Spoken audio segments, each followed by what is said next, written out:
नमस्कार, आदाब। Special report में मैं हूं आपके साथ समीना। हम हैं मध्य प्रदेश के अंदरूनी इलाकों में, जहां रहती है बेड़िया जनजाति। बेड़िया जनजाति देश विदेश में अपने राई नृत्य के लिए काफ़ी मकबूल मानी जाती है। लेकिन राई नृत्य से जुड़े ये कलाकार आज बदहाली का शिकार हैं। इनमें से बहुत से लोग ऐसे हैं जो आज भी वेश्यावृत्ति के चंगुल से नहीं निकल पा रहे हैं, जिन्हें वहां से निकालना शासन और प्रशासन के लिए एक बहुत बड़ी चुनौती है। आज का ये सफर इसी जनजाति के साथ।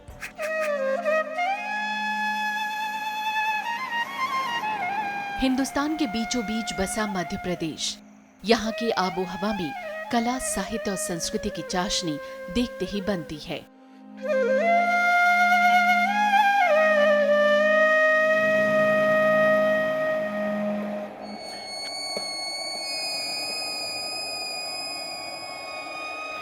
लेकिन मध्य प्रदेश में ऐसे कई इलाके हैं जहां आज भी सदियों पुराने रस्म रिवाज है, जो आज तरक्की के इस दौर में इंसानियत को शर्मसार कर जाते हैं।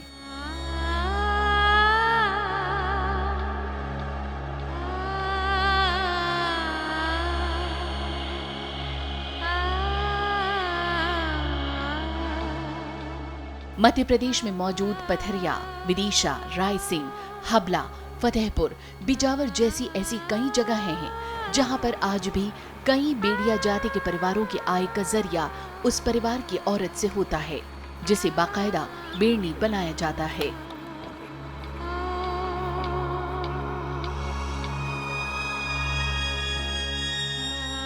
राज्यसभा टीवी की टीम ने दौरा किया ऐसे इलाकों का जहां ये लोग रहते हैं।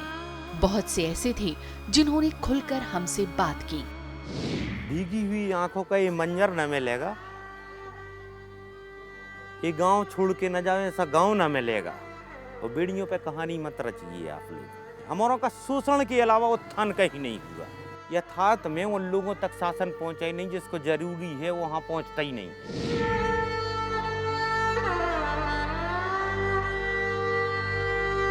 तो कुछ नहीं, हमारे वहां पहुंचने पर दरवाजे ही बंद कर दिए। अरे यार तुम हमसे भागने क्यों? तुम ऐसे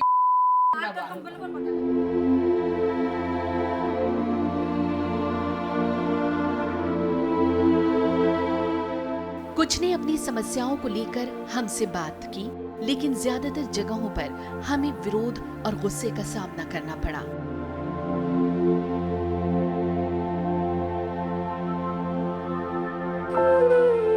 वजह शायद ये रही कि वो ऐसे ही रहना चाहते हैं, नहीं जानना चाहते अपने अधिकारों के बारे में। लेकिन अपने इस कार्यक्रम में हमारी कोशिश है कि हम आपका परिचय उनकी पूरी जिंदगी और उनकी मजबूरियों से करा सकें, और एक उम्मीद भी कि शायद इसके बाद उनके लिए, उनकी बेहतरी के लिए कुछ सार्थक कदम उठाए जा सके।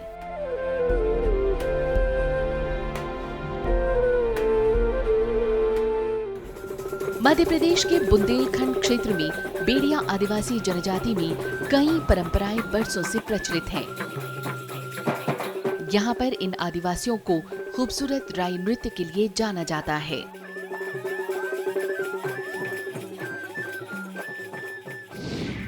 सबसे महान बुंदेलखंड के लोक कवि हुए हैं ईश्वरी।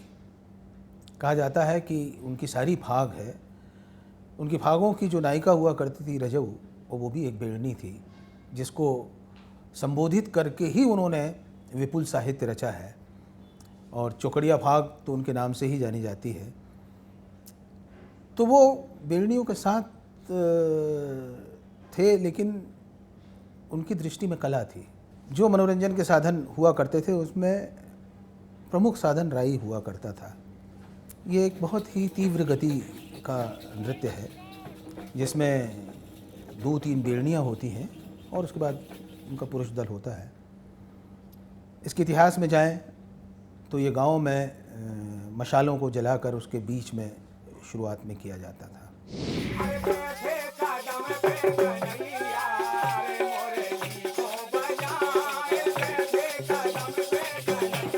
राई नृत्य मणिपुर में जगोई नृत्य की एक विधा से काफी मिलता जुलता है।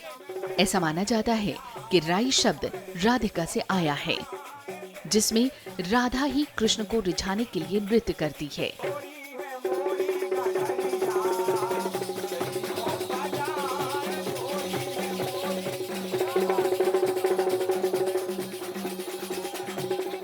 चूंकि ये नृत्य मशाल की रोशनी में होता था और मशाल बुझने न देने के लिए इसमें राई डाली जाती थी, इसीलिए इसे राई नृत्य कहा गया। समृद्ध परंपरा और रीति रिवाजों को अपने में समेटे है बेड़िया जनजाति।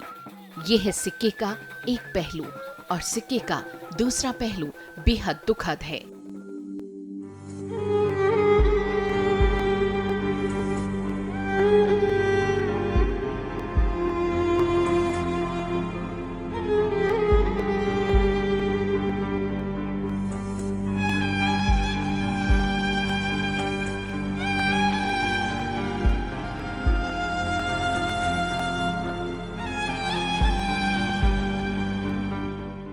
एक विषय ये भी सामने आया था कि नृत्य के अलावा इस जाति की महिलाओं से इस प्रकार की जो जिसको हम कह सकते हैं एक प्रकार से वेश्यावृत्ति भी कह सकते हैं, करने के लिए बाध्य किया जाता है या स्वेच्छा से ये सब करती हैं। आज भी ऐसे बहुत से लोग हैं जो सदियों से चली आ रही इस प्रथा को छोड़ने को तैयार नहीं हैं, बल्कि वो इसे थोपे जाने के हक में हैं। 2 बहन भाइयों को और छोटे छोटे बच्चों को सब हम पढ़ा रहे हैं, बाकी को उनको ना छात्रावृत्ति मिलती है और सब क्या कि ये काम जो रोजगार भेड़िया समाज का ये धंधा है, ये सब कुछ हम बंद करना चाहते हैं साहब।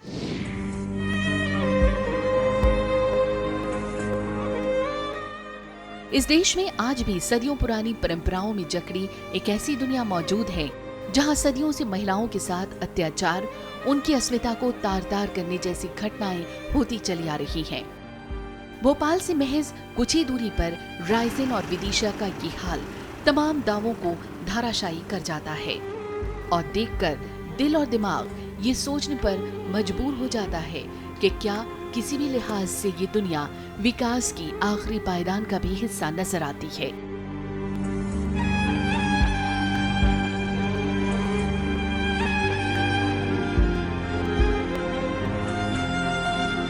हम लोगों गांव की कोई उन्नति नहीं हो रही। उनने कहा लेटरिंगे बनवाओ, शौचालय बनवाओ, इतने पैसे मिलेंगे, उतने वो भी नहीं मिले, हमें कोई सामान भी नहीं मिला। वो तो साहब हम तो सब छोड़ देंगे, सरकार कुछ मदद कर दे तो। अंधेरे से उजाले की तरफ या उजाले से अंधेरे की तरफ, इन दोनों जुमलों में छिपी है एक बेहद कड़वी सच्चाई। ये समाज इसी कड़वी सच्चाई के साथ जीने का आदी हो चुका है। लेकिन आप और हम जो बड़े शहरों में, बड़े कस्बों में रहते हैं, अगर इनकी ये हालत देखें तो यकीनन कहीं न कहीं इंसानियत शर्मसार नजर आती है। मोटे तौर पर इस नृत्य के पीछे कई मकसद छिपे हैं। पहला सबसे बड़ा मकसद धार्मिक मान्यताओं से जुड़ा है।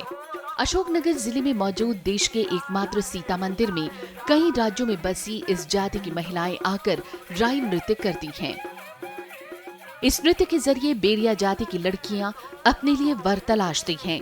अगर ब्याह ठीक से हो गया तो फिर इन्हें वेश्यावृत्ति से छुटकारा मिल जाता है। लेकिन इस समृद्ध विरासत और संस्कृति के साधकों का दूसरा रूप बेहद दुखदायी है। सदियों से चली आ रही परंपरा इनकी लड़कियों पर आज भी थोपी जा रही है। क्या ये अत्याचार नहीं है?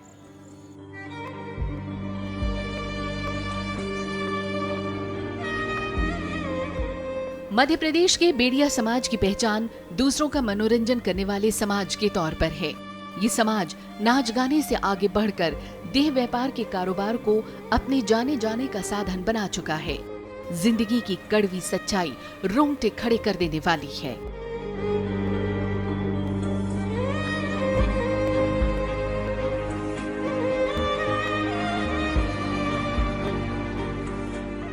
जब मैं 15-16 साल की थी तब मैं धंधे में आ गई थी। शादी के लायक भी पैसे नहीं थे और फिर कमाने वाला कोई नहीं था, इसलिए धंधे में डाला।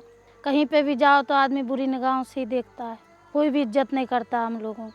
जी छोड़ने की कोशिश तो बहुत करते हैं पर छोड़ें कैसे? कोई ऐसा भी नहीं मिलता जो मतलब रख ले या शादी कर ले हम लोगों से। हमारे समाज की एक ऐसी विडंबना है जहां हम एक और लड़की को देवी मानकर उसे पूजते हैं, वहीं दूसरी तरफ मजबूरी के चलते इन लड़कियों को वेश्यावृत्ति में ढकेल देते हैं। नारी अस्मिता के वो तमाम दावे, वो तमाम नारे क्या यहाँ तक, इस गांव तक नहीं पहुँचे हैं?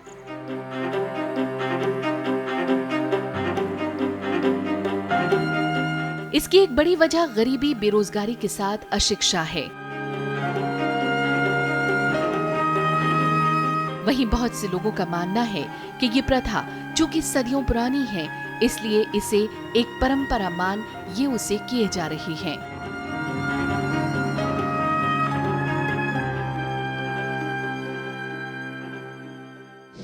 समाज का ये है कि साहब के मजबूरी में ये चल रहे हैं और मजबूरी में ये लड़कियां लोगों को खड़ी कर रहे हैं। हम जब सरकार हमारी नहीं सुन रही है तो मजबूरी में अपनी इज्जत बेच रहे हैं।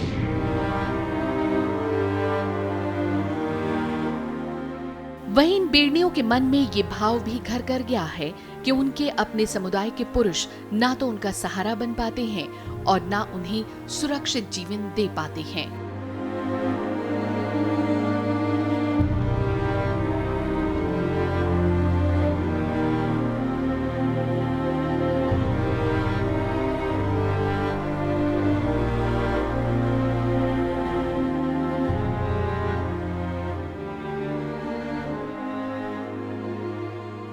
मध्य प्रदेश के विदिशा, रायसेन, राजगढ़ और सागर जैसे दर्जनों गांव हैं जहां की औरतें इस तरह की वेश्यावृत्ति में उलझी हुई हैं ताकि अपने परिवार को 2 वक्त की रोटी दे सकें। और ऐसे बहुत से इलाके हैं जो हाईवे के नज़दीक हैं जहां पर इस तरह के काम जो होते हैं उन पर निगरानी रख पाना बहुत मुश्किल है।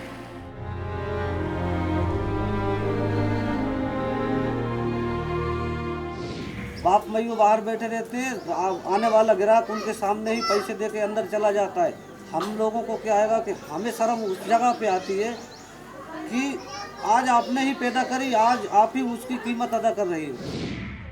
एक और बात यहाँ बतानी बेहद ज़रूरी है कि जहाँ पूरे देश में कन्या भ्रूण हत्या को लेकर बहुत बड़ी चिंता है, वहीं इन इलाकों में कन्या के जन्म पर उत्सव सा माहौल होता है। लेकिन इस उत्सव के माहौल में छिपी है बेहद कड़वी सच्चाई, क्योंकि यही लड़की आगे चलकर वेश्यावृत्ति में ढकेली जाती है और फिर उसकी जिम्मेदारी होती है कि वो पूरे परिवार के लिए रोटी का इंतजाम करे।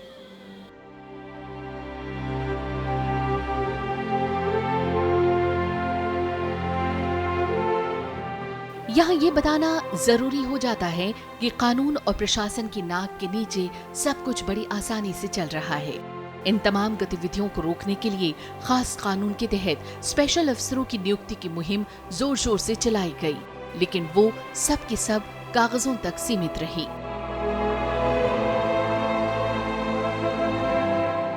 सरकार द्वारा देह व्यापार के कारोबार में लिप्त समाज के उत्थान के लिए करोड़ों की राशि हर वर्ष खर्च की जाती है।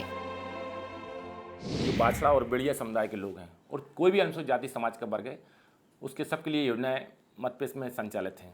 रानी दुर्गावती योजना भी अनुसूचित जाति कल्याण विभाग की एक योजना है जो उद्योग विभाग के द्वारा संचालित की जाती है। उसमें अगर कोई 2 लाख का, 5 लाख का, 10 लाख का, 50 लाख तक का भी अगर कोई लोन लेना चाहता है तो उसमें 30% छूट हमारे अनुसूचित जाति कल्याण विभाग के माध्यम से दी जाती है। हम सब जानते हैं कि आदिम जाति और अनुसूचित जाति का जो बजट है, एक ज़माना वो था कि 200 करोड़ 300 करोड़ से ज़्यादा नहीं हुआ करता था। आज हम आपको बता दें कि आदिम जाति कल्याण विभाग का जो अनुसूचित जाति कल्याण विभाग का बजट है 55 अरब 80 करोड़ है। लेकिन नतीजा हम सबके सामने है। भोपाल से महज 50 किलोमीटर की दूरी पर मौजूद ये इलाका जो सूखा करार गांव के अंतर्गत आता है, बुनियादी सुविधाओं से महरूम है। यहाँ पर जो सरपंच हैं कृष्णा बेन, उन्होंने इस गांव से जोड़ने के लिए एक सड़क का आवेदन कई सालों से दिया हुआ है। बार बार वो विनती भी करती हैं, लेकिन उनकी इस विनती का अब तक कोई असर नहीं हुआ है, जिसकी वजह से आप देख रहे हैं कि इस इलाके को जोड़ने वाली सड़क बेहद बुरी हालत में है। इसी सड़क पर से बच्चे पढ़ने जाते हैं और जब यहाँ बारिश होती है तो यहाँ घुटनों घुटनों पानी होता है, तो ये बच्चे शिक्षा से भी महरूम रह जाते हैं।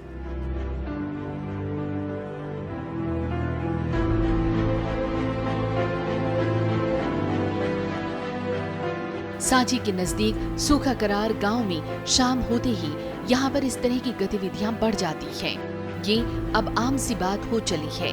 इस गांव में रहने वालों की अपनी बहुत सी परेशानियां हैं जो उन्होंने हमारे साथ साझी की।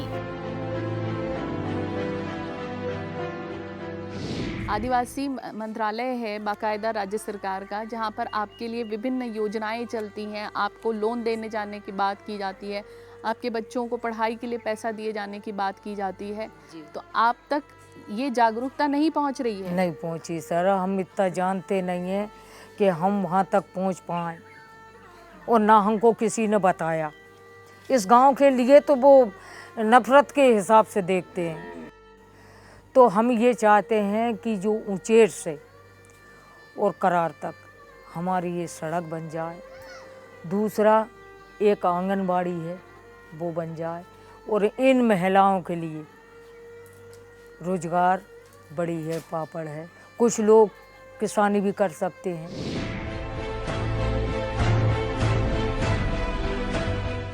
साल दर साल मंत्रालय से लेकर अधिकारियों तक कायदे कानून और योजनाएं बनी, लेकिन अमली जामा पहनाने के वक्त ये फेल हो गई।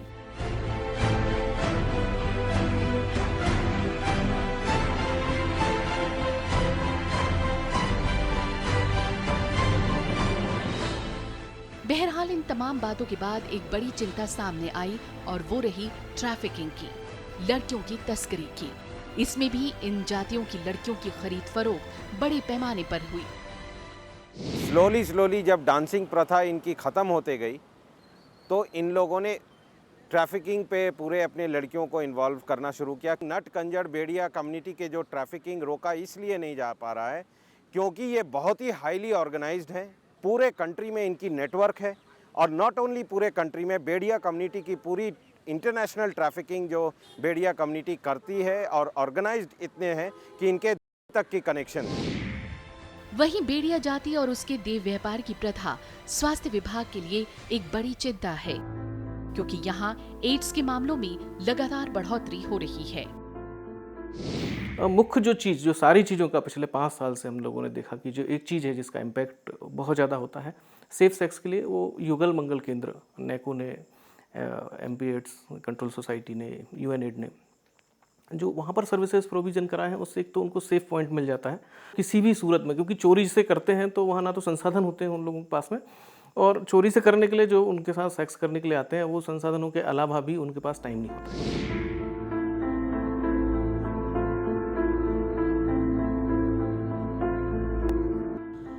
और ले रहे हैं हम एक छोटा सा ब्रेक। आप देख रहे हैं स्पेशल रिपोर्ट में बेड़िया जाति का सच।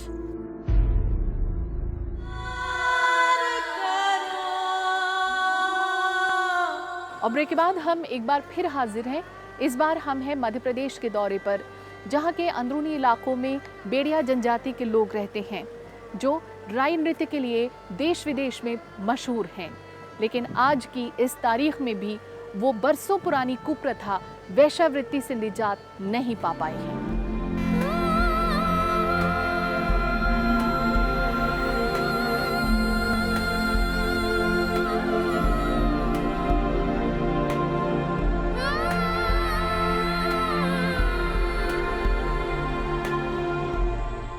बेड़िया जनजाति चूंकि हाईवेज पर मौजूद छोटे गांवों में रहती है और ये जग जाहिर है कि 55% सामान और 80% आवाजाही इन राजमार्गों के जरिए होती है, जिसकी वजह से यहाँ बड़ी संख्या में ट्रक ड्राइवर ठहरते हैं। क्योंकि यहाँ बड़ी संख्या में ढाबे भी मौजूद हैं और कुछ गैर सरकारी रिपोर्ट्स में इस बात का जिक्र मिलता है कि इन इलाकों में औरतें और लड़कियों की तस्करी का प्रतिशत बढ़ा है, जिसकी वजह से देह व्यापार एक बड़ा व्यापार बना हुआ है। इसकी वजह से एड्स जैसी संक्रमित बीमारियों से पीड़ित लोगों का प्रतिशत ज्यादा है। एड्स नियंत्रण बोर्ड की रिपोर्ट में साफ इशारा है कि 22,000 औरतें देह व्यापार कर रही हैं, जिसमें एक बड़ा प्रतिशत इन जातियों से जुड़ी महिलाओं का है। बेड़िया समुदाय को इससे निकालने के लिए शासन प्रशासन स्तर पर एक ही योजना का नाम सरे फहरिस्त है और उस योजना का नाम है जाबाली। हालांकि ये कई साल पहले बनी, लेकिन ना तो ये ठीक ढंग से लागू हुई और ना ही इस जाति का उत्थान हो सका। जाबाली योजना शुरू की थी इनके रिहेबिलिटेशन के लिए, जिसमें राज्य सरकार ने इनके लिए भूमि देने का भी काम किया था कि कृषि कार्य के लिए, इनके लिए लोन देने का भी, बैंकों से ऋण देने का भी काम किया था, अनुदान का भी देने का काम किया था। लेकिन मैंने देखा कि इनको ज़मीनें भी मिली, पैसा भी मिला, सब कुछ हुआ, नौकरियां भी कुछ लगाई गई जो जिस पात्रता के थे, लेकिन इसके बाद ये मूल व्यवसाय में फिर से वापस लौटा। आबादी के लिहाज से ये प्रतिशत किसी भी तरह से सराहनीय नहीं कहा जा सकता। बहुत से बदलावों की बात होती है, बहुत से योजनाओं की घोषणा भी होती है, लेकिन अगर ये सही ढंग से लागू की जाती तो इनकी ज़िंदगी में एक बेहतर बदलाव के संकेत मिल सकते थे।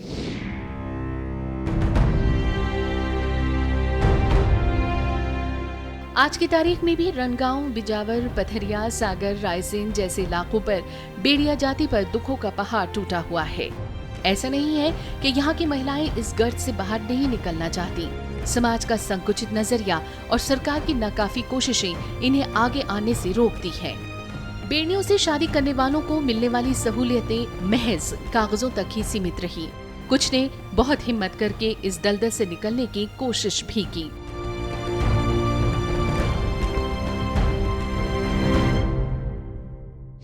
बहरहाल ये प्रथा तब भी जारी थी और ये प्रथा आज भी जारी है। बहुत से लोग आए इन्हें इस दलदल से निकालने के लिए। शायद उसी का नतीजा है यहाँ आया कुछ बदलाव।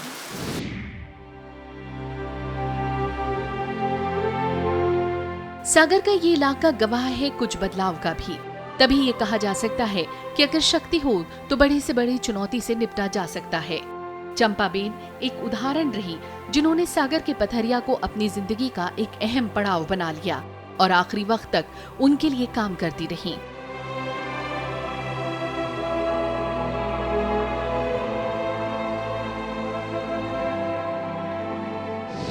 ऐसी ही एक मिसाल रहे राम स्नेही, जिन्होंने अपने ही समाज के इस दर्द को समझा और अपने ही समाज के बहुत से लोगों को इस दर्द से बाहर निकालने में मदद भी की।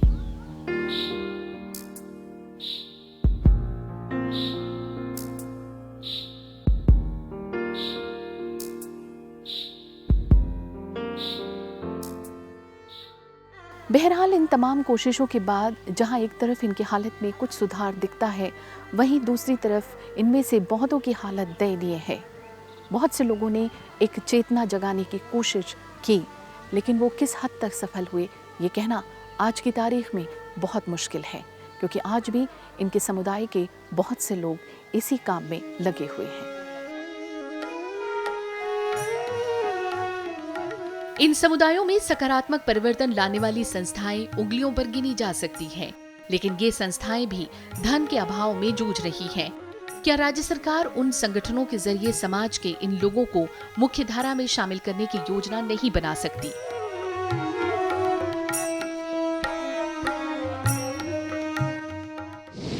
जरूरी है कि पेशे में आए इस पलायन को राज्य सरकार बेहद गंभीरता से ले, ताकि मशहूर राई नृत्य को भुखमरी और अनैतिक कामों की भेंट चढ़ने से बचाया जा सके। जहाँ पर भी नृत्य होते हैं तो वहाँ पर मंच तैयार करके और मंच के माध्यम से इनका नृत्य करवाएं और इसके बाद में इनको सुरक्षित जो है इनके घरों पे भेजें।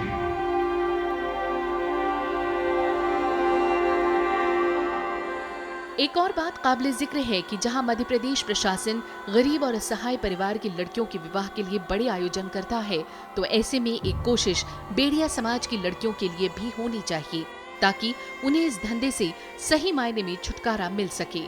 महिलाओं के विरुद्ध अपराध चाहे शारीरिक हो या मानसिक, पूरे विश्व में एक बात आम है।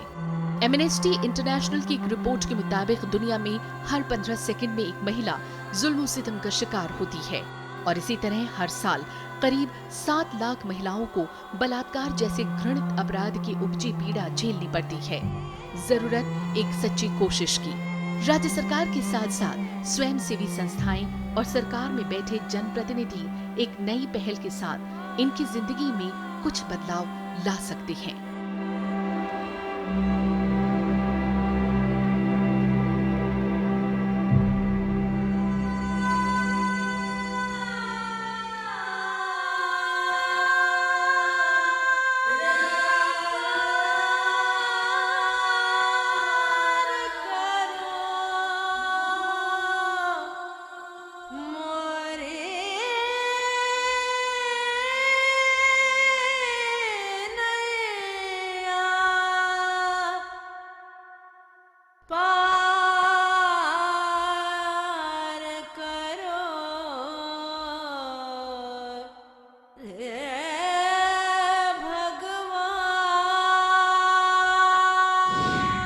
चलते चलते सिर्फ इतना कि बेटियां हैं पावन दुआएं, गर्म झोंकों से बचाएं शहर को, बेटियां हैं ताज़ा हवाएं। राज्यसभा टीवी की टीम के साथ एक नई सुबह के आस के साथ मैं समीना सागर के पथरिया से ले रही हूँ आपसे इजाज़त। नमस्कार, आदाब।